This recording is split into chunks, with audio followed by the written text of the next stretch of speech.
پاکستان کے موجودہ حالات چل رہے ہیں نا, اس میں پاکستان کی پوری دنیا میں عزت ہو رہی ہے, لیکن سوائے ابلیس کے جہاں میں سبھی خوشیاں منا رہے ہیں. کچھ لوگ ایسے ہیں ان کو نہیں سمجھ میں آ رہا ہے, کیڑے ہی نکالے جا رہے ہیں.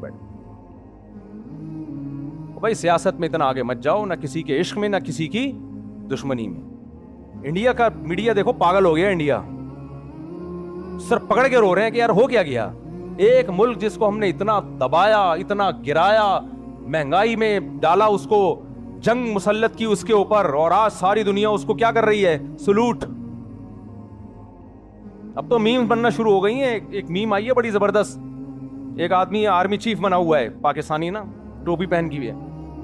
ہاں ملیشیا سے کو پھڈا چل رہا ہے تمہارا, ابھی ٹائم نہیں ہے میرے پاس, میں ذرا ایران کا مسئلہ نمٹا رہا ہوں, ابھی ٹائم نہیں ہے. بڑا زبردست میم بنائی ہے اس نے.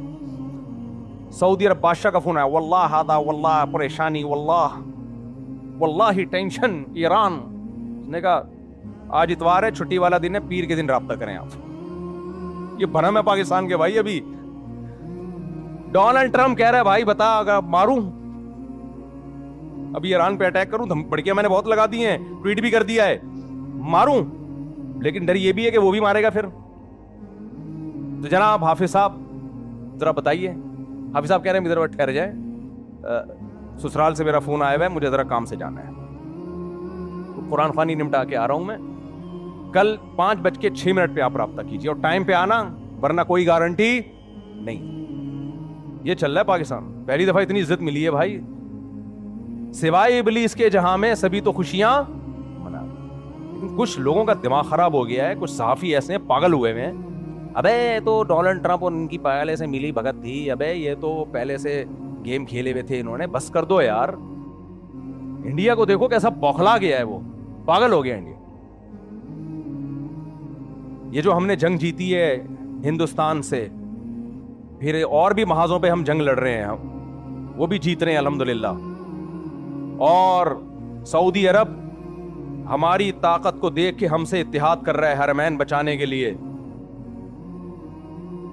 اور بہت سارے ملک ہم سے رابطہ کر رہے ہیں. لوگ یہ سارا کریڈٹ دیتے ہیں آرمی چیف کو. میں یہ سمجھتا ہوں کہ یہ ظلم ہے. یہ آرمی چیف کو کریڈٹ یقیناً جاتا ہے, لیکن یہ پوری فوج کو جاتا ہے. اس میں ہماری ایئر فورس بھی ہے, ہمارے جو جوان ہیں جو آگے بارڈر پہ قربانیاں دے رہے ہیں. آپ کے پاس جان دینے والے فوجی نہ ہوں تو اکیلا آدمی کیا کر سکتا ہے. لیڈر کا حوصلہ جب بڑھتا ہے جب اسے پتا ہو کہ میرے جو جوان ہیں وہ ہلکے نہیں ہیں, تو اپنے بیانات میں, اپنی تقریروں میں, اپنی پوسٹوں میں ان فوجی جوانوں کو بہت زیادہ ہائی لائٹ کیا کرو. دیکھو نبی صلی اللہ علیہ وسلم بدر کے موقع پر آپ پر ایک طبعی خوف تھا.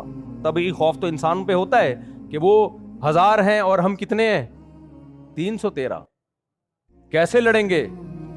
ایک انصاری صحابی کھڑے ہوئے, عرض کیا یا رسول اللہ, ہم وہ لوگ نہیں ہیں بنی اسرائیل کہ جب طاقتور دشمن دیکھا بنی اسرائیل نے تو موسیٰ علیہ السلام سے کہا اذهب انت وربک فقاتلا انا ہاہنا قاعدون, آپ جاؤ, آپ کا رب جائے, لڑے, ہم یہیں بیٹھے ہوئے ہیں. یا رسول اللہ ہم وہ بنی اسرائیل نہیں ہیں کہ طاقتور دشمن کو دیکھ کے بھاگ جائیں. آپ ہمیں آگ میں چھلانگ لگانے کا حکم دیں گے تو بھی ہم چھلانگ لگا لیں گے. نبی صلی اللہ علیہ وسلم کو کیسا حوصلہ ملا ہوگا یہ تقریر سن کے. تو جو بھی بھائی فورسز کا لیڈر ہوتا ہے, چیف ہوتا ہے, نیچے والے لوگوں میں دم ہوتا ہے تو اس میں بھی دم آتا ہے. ایک بڑا زبردست مقولہ ہے عربی کا, للساعد بالسیف انما السیف بالساعد. بڑا زبردست مقولہ ہے. کہتے ہیں بازو میں طاقت تلوار سے نہیں آتی ہے. نہیں آئی سمجھ میں, اللہ کرے کھوپڑی شریف میں آ جائے. بازو میں تلوار کی وجہ سے طاقت نہیں آتی, تلوار کے لیے بازو کا مضبوط ہونا ضروری ہے. تلوار کسی کام کی نہیں ہے اگر اس کو کسی کمزور ٹی بی کے مریض نے پکڑا ہوا ہے, کسی عورت کے ہاتھ میں ہے, وہ کسی کام کی نہیں ہے, اسے گائے بھی ذبح نہیں ہو سکتی. تو بازو مضبوط ہوتا ہے تو پھر تلوار طاقتور. تو یہ جو ہمارے جوان بارڈر پہ لڑ رہے ہیں اور بے تحاشا قربانیاں دے رہے ہیں, ان کے حوصلے ہیں, ان حوصلوں کی وجہ سے سربراہوں کا بھی حوصلہ بلند ہوتا ہے. تو یہ کریڈٹ ان کو بھی جانا چاہیے, بلکہ ان کو تو زیادہ جانا چاہیے. بہت قربانیاں دی ہیں, اس کے بعد جا کے یہ حالات ہوئے ہیں. جو فورسز کی قربانیاں ہیں وہ میڈیا پہ آتی نہیں ہیں. پوری دنیا اپنی فورسز کی قربانیوں کو ہائی لائٹ نہیں کرتی ہے. اس میں خطرہ ہوتا ہے کسی کی حوصلہ شکنی نہ ہو, قوم کا امیج, قوم کا جو حوصلہ ہے مورال ڈاؤن نہ ہو. لیکن حقیقت یہ ہے کہ بہت قربانیاں دی ہیں, اس کے بعد جا کے یہ حالات ہوئے ہیں. تو کچھ اچھے دن دیکھنے کو مل رہے ہیں. لیکن وہی بات ہے, کچھ لوگ کہہ رہے ہیں دیکھتے ہیں بھی کتنے دن چلتا ہی ہے, دیکھتے ہیں. یہ ایسے ہی ہے, میاں بیوی کی شادی ہو رہی ہے, سارے خوش ہو رہے ہیں, مٹھائیاں بانٹ رہے ہیں, ایک کہہ رہا ہے دیکھتے ہیں, ہو سکتا ہے کل طلاق ہو جائے. ابے ابھی تو شادی ہو رہی ہے, ابھی خوش ہو جائے یار. ہو تو بہت کچھ سکتا ہے, ہو تو یہ بھی سکتا ہے ٹرک کے نیچے آگے مر جائے. پھر مثال دے رہا ہوں, وہ دیکھو ایک دن ہوا تھا, وہ دولہا بیوٹی پارلر میں جا رہا تھا, تیار ہونے گاڑی کے نیچے آ گیا تو طلاق ہو گئی, فلانا ہو گیا. بھائی ہونے کو بہت کچھ ہے, لیکن جب شادی ہوتی ہے تو مٹھائیاں بٹتی ہیں, ایک دوسرے کو مبارکبادیں دی جاتی ہیں. اگر آپ کو دولہا دلہن سے محبت ہے, محبت نہیں ہے تو آپ صحافی بن کے بیٹھو گے اور کیڑے نکالنا شروع کر دو.